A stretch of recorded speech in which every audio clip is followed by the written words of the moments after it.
우리 서로 축복을 빌겠습니다. 축복합니다. 사랑합니다.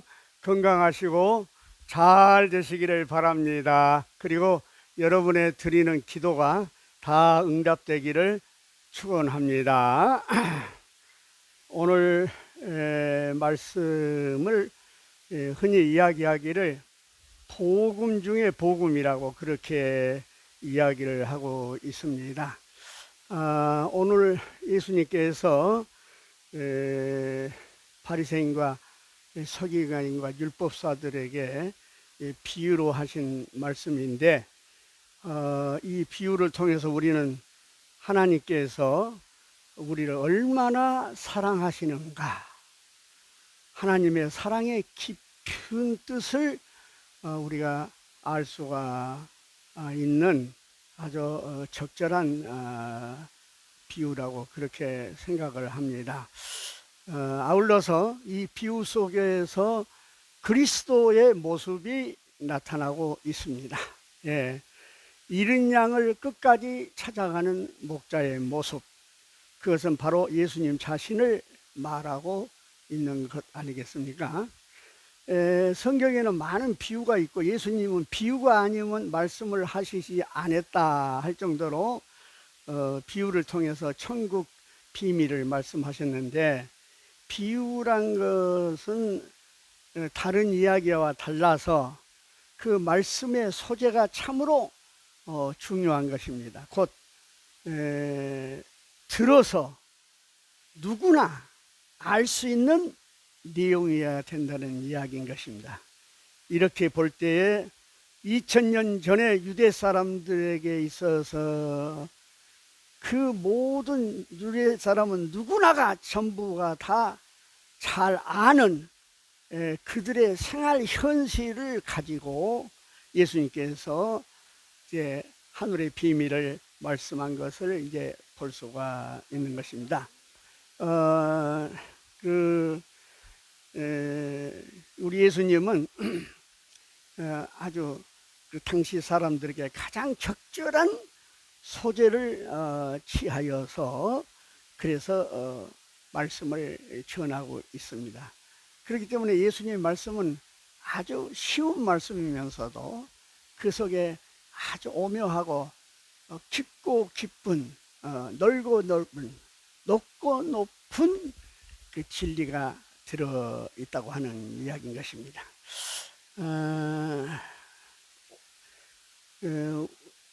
우리가 잘 아는 대로 말이란 건 굉장히 중요합니다. 그런데 같은 말이라 할지라도 그 말을 하는 그 타임, 기회가 좋아야 한 것입니다. 그래서 아침에 하는 말이 다르고 저녁에 하는 말이 다르다고 하는 이야기가 바로 거기에 있습니다. 똑같은 말이지만은 말입니다. 그 타임, 시간, 기회에 의해서 아주 그 말의 의미가 아주 또 말의 그 강조가 달라질 수가 있다고 하는 이야기겠죠. 그렇기 때문에 같은 말이라도 어느 순간에 하느냐에 따라서 그 반응과 효과는 확연하게 다르다고 볼 수가 있겠습니다. 그러기에 오늘 우리 예수님은 대단히 중요하고 적절한 계기에 이 비유의 말씀을 하셨다고 하는 이야기인 것입니다. 곧 그것은 오늘 1절과 2절에 나와 있습니다. 모든 세리와 죄인들이 말씀을 들으러 예수님께 가까이 나왔다고 그랬습니다. 그때에 바리새인과 서기관들이 수군거려 이르되 그랬습니다. 이 사람이 죄인을 영접하고 음식을 같이 먹는다 하더라. 그렇게 지금 이야기하고 있는 것입니다.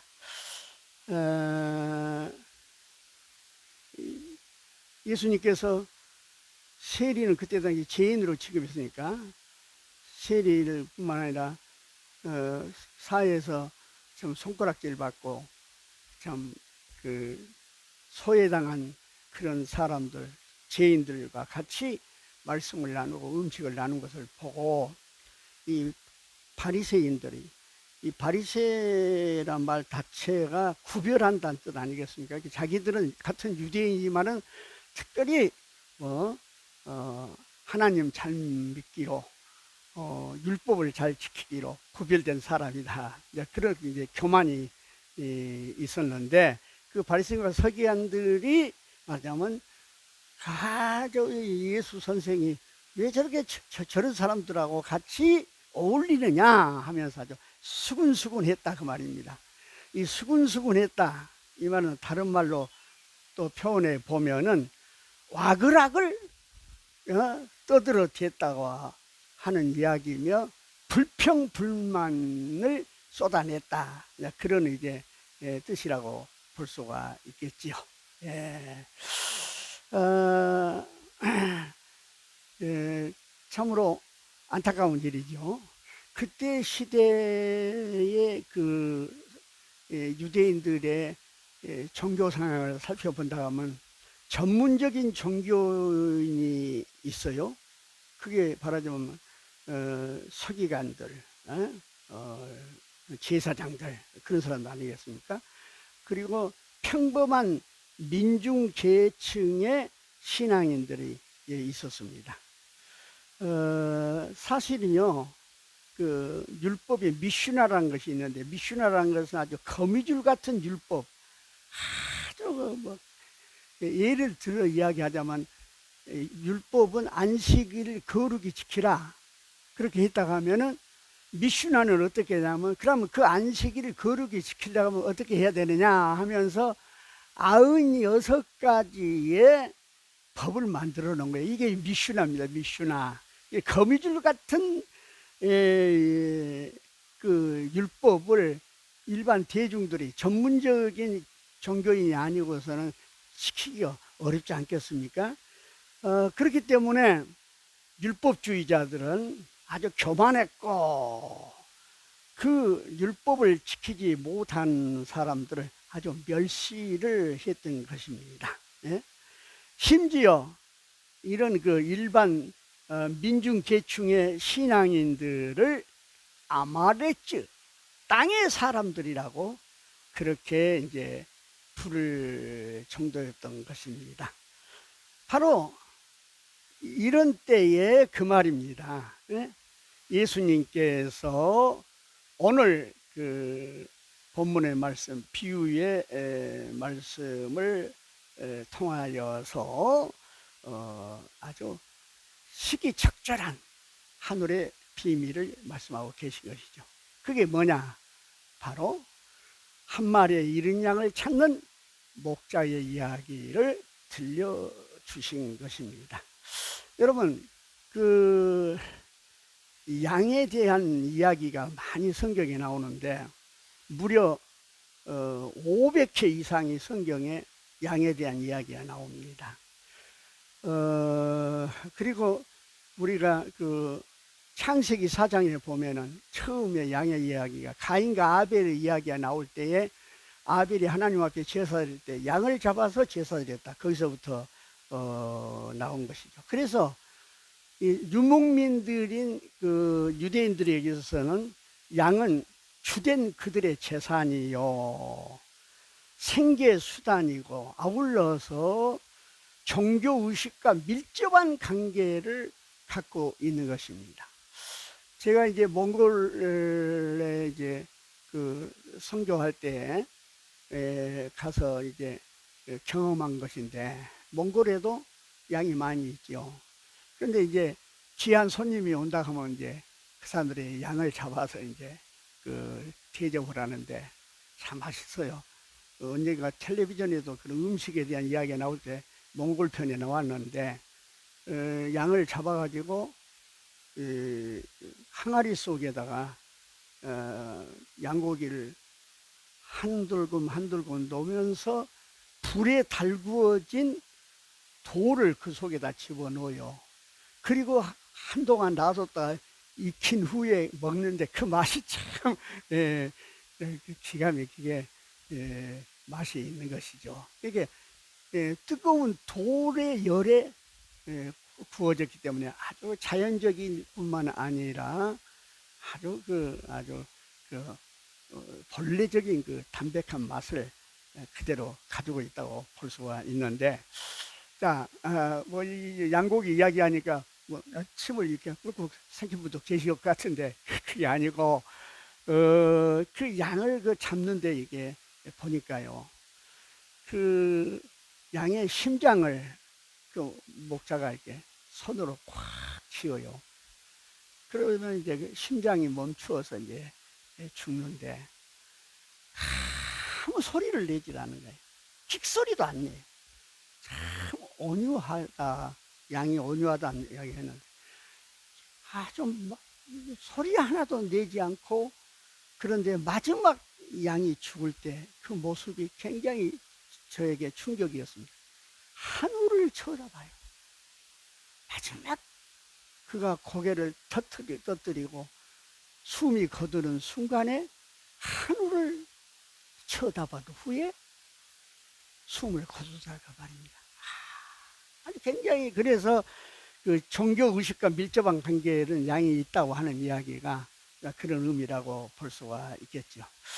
사실 그 당시에 목자들은 양을 이렇게 치는데 많은 고생을 했어요. 메마른 사막에서 풀을 찾아 이곳저곳으로 헤매어서 다녀야 했고, 그러다 보면 또 맹수를 만나면 물리쳐야 돼요. 다윗이 그 곰이나 사자를 돌로 쳐 물리쳤다는 이야기가 나오지 않습니까? 그 다음에 강도들이 때때로 나타나서 양을 훔치려고 하면 그들과 싸워야 합니다. 더욱이 무서운 것은 때때로 가짝스러운 폭풍이 몰아치고 벼락이 막 때리면은 들판에서 피할 곳이 어디 있겠습니까? 그런데 그 목자들은 그 양을 보호하기 위해서 생명을 걸고 양을 보호하고 양을 안전한 것으로 피신시키느라고 안내를 한다고 하는 이야기인 것입니다. 이런 가운데서 양과 목자는 아주 가까운 사이가 되고 사랑하게 된 것이죠. 그러니까 목자와 양의 관계란 것은 아주 철저한 관계고 깊은 사랑의 관계다, 그렇게 볼 수가 있겠습니다. 그런데 오늘 성경에 보니까 예수님 비유에 100마리 양이 있는데 그 중에서 한 마리를 잃어버렸다고 하는 이야기입니다. 이것은 경제적으로 따져도 보면 어떻게 한 마리쯤이야, 그렇게 99마리는 있으니까요, 생각할 수 있습니다. 그리고 99마리가 있으니까 한 마리 없어도 괜찮지 하겠느냐, 또 양 새끼 낳고 이렇게 하면 되지 않겠느냐, 그렇게 생각할 수 있겠는데, 그런데 이 목자는 그 잃어버린 양을 목숨을 걸고 위험을 무릅쓰고 그 한 마리 양을 찾아 나갔다고 하는 이야기입니다. 뭐 때문에 그랬을까요? 다른 게 아닙니다. 그 양의 생명을 사랑했기 때문에 그런 거예요. 저 양을 그대로 내가 방치해 놔둔다 하면은 그 양은 그만 죽어버리겠구나. 맹수에서 잡혀먹거나, 양은 눈이 어둡습니다. 그렇기 때문에 목자가 인도를 해야만, 그래서 양의 길로만 따라다니는데 낭떠러지에 떨어져서 또 죽겠구나. 그런 그 생명에 대한 경외, 생명에 대한 그 어떤 사랑, 그 생명에 대한 안타까움, 이걸 생각하니까 가만둘 수가 없다는 말입니다. 99마리 있지만 한 마리를 그대로 그냥 모른 채 할 수가 없다는 이야기입니다. 아울러서 얼마나 목자를 잃어버리고 양떼 무리를 잃어버린 그가 고통이 심하겠는가. 그걸 생각한 거예요. 사랑은 항상 나를 생각하기에 앞서서 상대편을 생각한 것 아니겠어요? 더욱 중요한 것은 양은 제 발로 찾아오지 못한다고 하는 이야기인 것입니다. 스스로 돌아올 능력이 없어요. 예? 예. 그러니 예? 내가 도와주지 아니하면 그 양은 죽을 수밖에 없다고 하는 것 아니겠습니까? 네.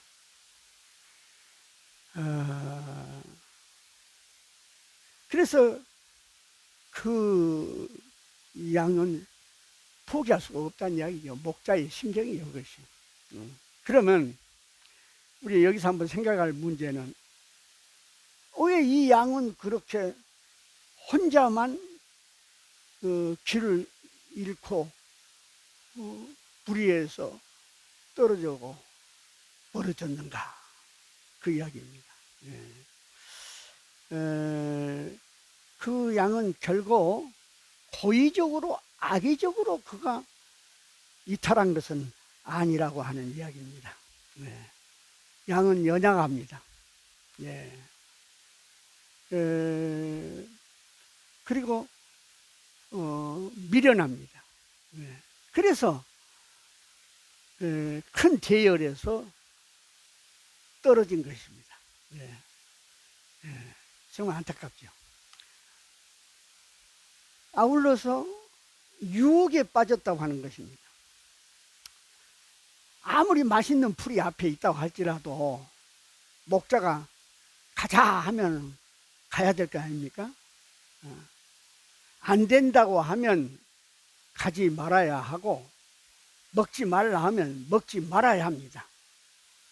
왜 양이 목자가 안 된다 하겠습니까? 그 속에는 아무리 풀이 부드럽게 왕성이 많이 있다 할지라도 목자가 보니까 그 속에 독초가 들어있다는 이야기입니다. 그거 먹으면 안 되겠다 해서 가자, 그렇게 한 거 아닙니까?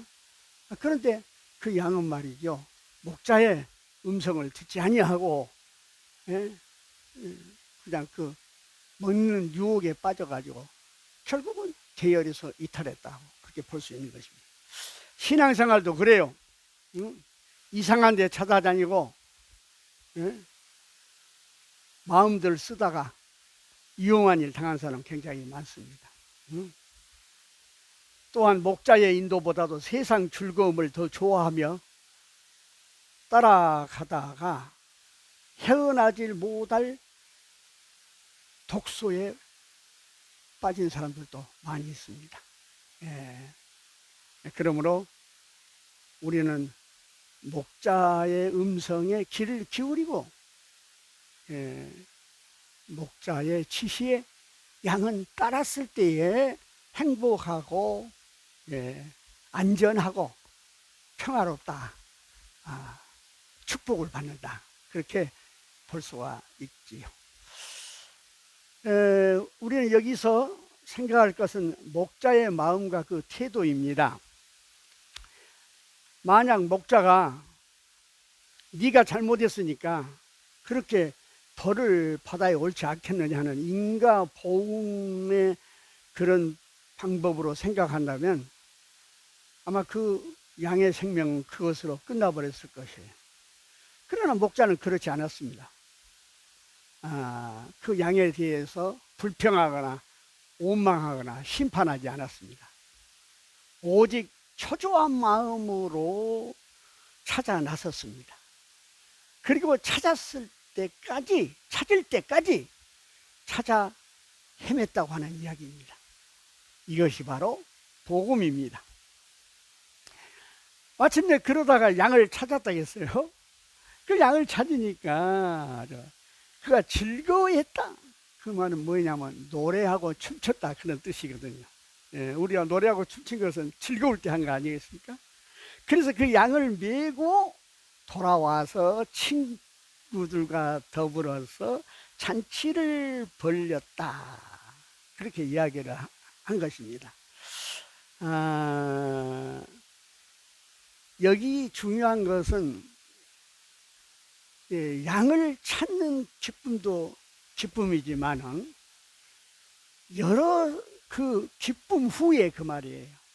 그 기쁨 후에 많은 친구와 친척과 주위 사람들, 지인들과 더불어서 함께 잔치를 벌였다고 하는 것이 중요한 일이라고 볼 수가 있는 것입니다.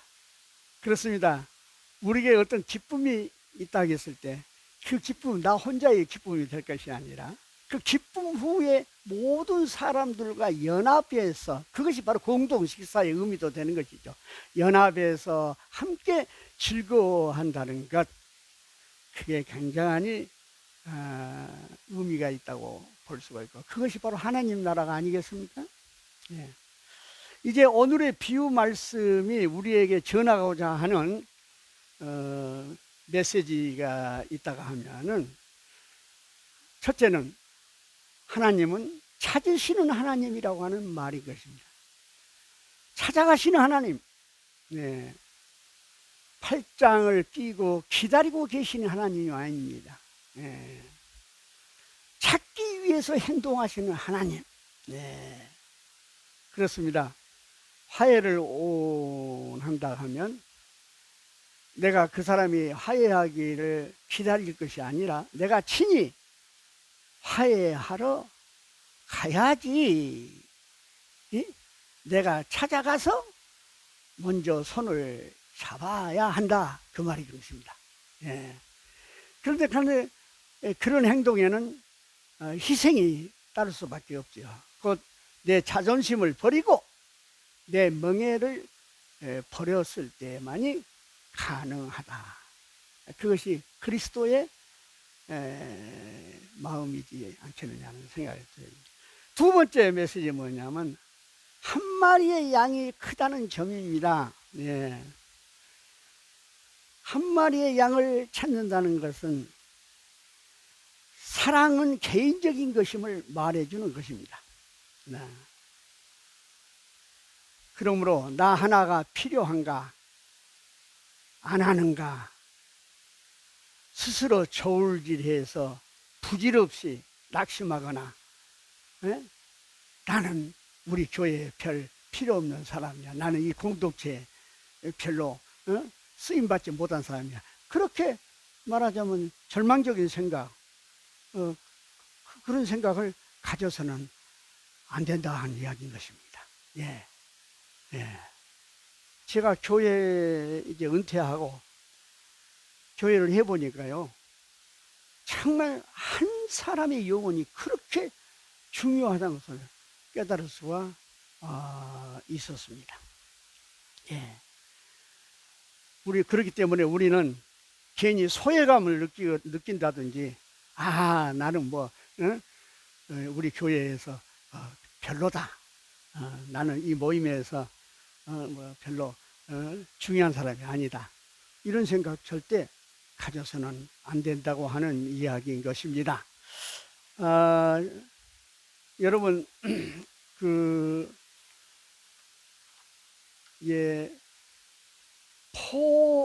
포모증후군이라는 말을 들어보셨습니까? 예. 포모증후군, 포모 신드롬이라고 그러는데, 흐름을 놓치거나 소외되는 것에 대한 불안 증상을 의미한 것입니다. 예.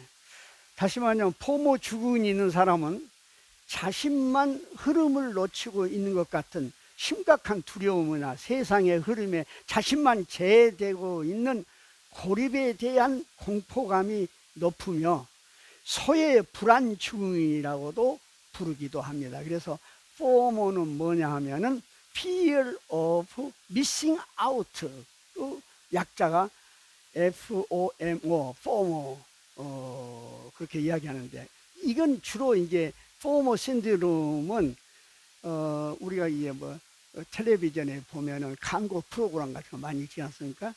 그럴 때 매진 임박, 한정 수량 얼마 안 남았다, 이처럼 제품의 공급량을 줄여서 소비자의 마음을 조급하게 만드는 마케팅 기법 중에 하나가 바로 뭐냐 하면은 포모 신드롬이다. 그렇게 이야기를 한 것이죠. 그런데 다양한 그 SNS 채널에서의 소통이나 주식시장이나 암호화폐 시장에서 두드러지게 나타나고 있는 묻지마 투자 등 우리 생활 곳곳에서 포모 증후군의 모습이 많이 나타나고 있다고 하는 이야기인 것입니다. 예, 예.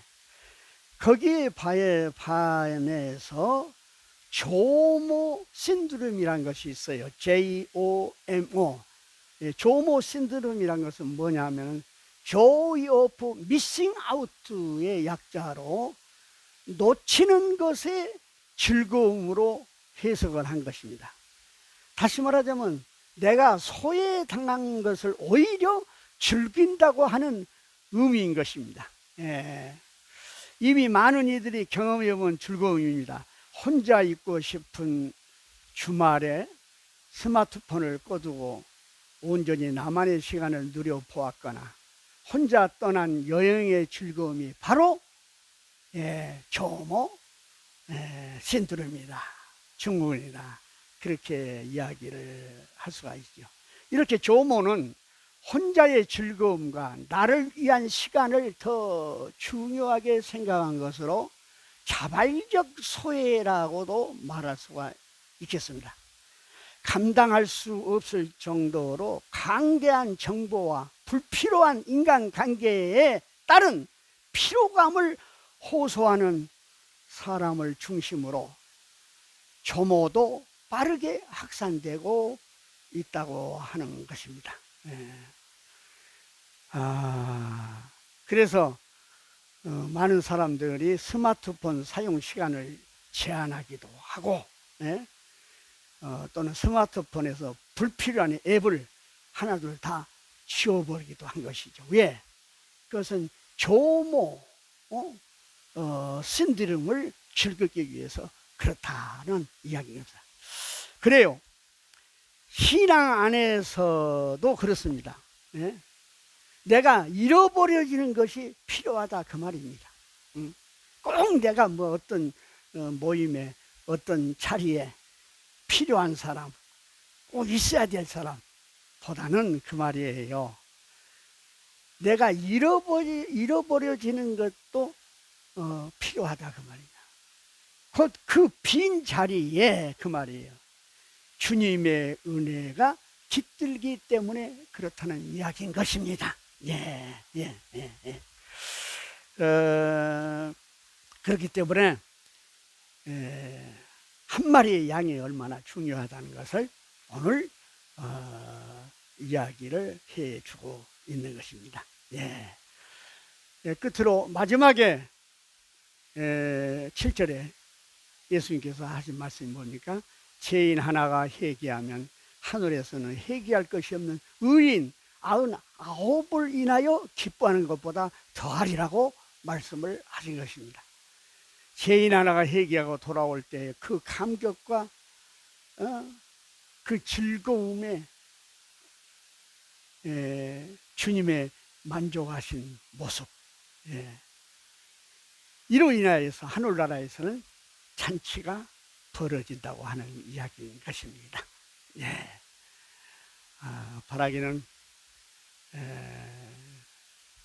나는 한 마리의 잃어버린 양이다. 그래서 주님의 사랑이 더 크다. 그리고 잃어버린 그 빈자리에 주님이 함께 하신다. 여러분, 누가 안 알아준다고 해서, 내가 소외된다고 해서 절대로 낙심하고 인생을 포기할 필요 없습니다. 주님께 희망을 갖고, 그리고 그 빈자리에 주님이 함께 한다는 사실을 믿으시기를 바랍니다. 아멘. 감사합니다.